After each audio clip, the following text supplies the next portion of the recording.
Now let us learn the very important topic of grammar, that is verb, the very important part of speech. You learn verbs and you can do away with the tenses. In the sense, I mean that the tenses will become easier. Now when I talk about verbs, what comes into your mind? A verb is a word that tells us about the action or a state of being. Yes, you are right. Now when I ask, do you know the word conjugation? Yes. Conjugation of verbs means now a single verb cannot be used in various contexts. For example, run. I run. Yes, I run. If the same action of run happened in the past, what will I say? Yes, we all know. I ran. Simple as that. Why are you mentioning it? There is a catch.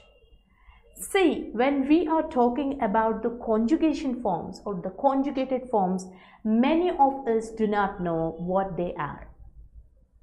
We call them V1, V2, V3, V4 and V5. We see the short forms and we see the conjugated forms, and we tend to forget what we are learning, or we tend to not understand what we are learning. Why these conjugation forms are necessary? Because a single verb cannot be used in all the times or in all the tenses, right? I gave you an example of run. Now, what are these conjugated forms and what do they actually mean? Yes, verb V1 form, it is the present tense form. Okay, now when I say play, this is the present tense form. When I go to the V2 form, that is the past tense, that is played. Play, played. When I go to the V3 form, now this is an important form, that is V3 form, where the perfect tenses come into picture. We use these V3 forms for the perfect tenses, and we should have a thorough understanding of V3 forms.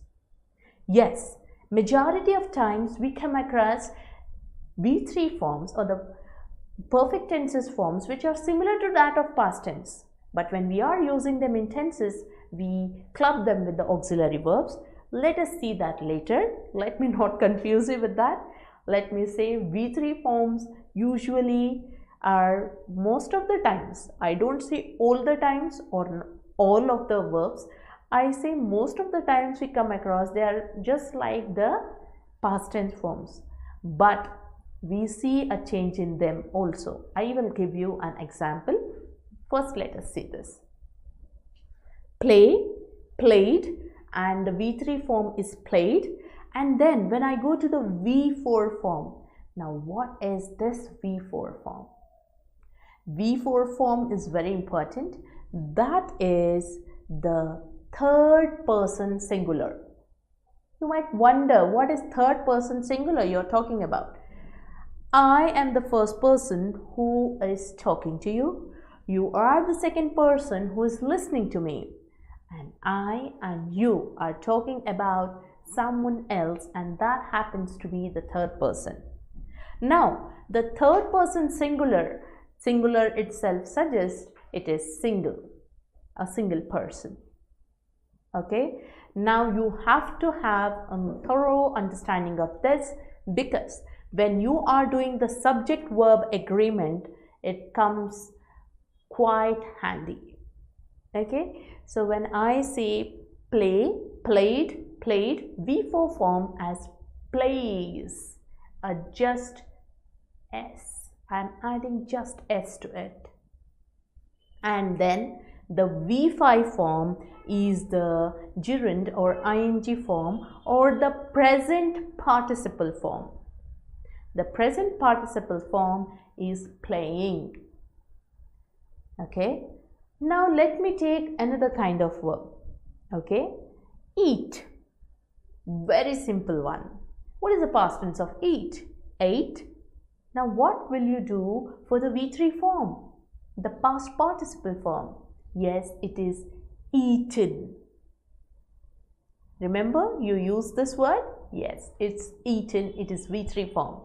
The next one would be eats, and the last one would be eating. So this is how we use the various forms of verbs for the sake of the tenses as well as the usage of verbs in various contexts.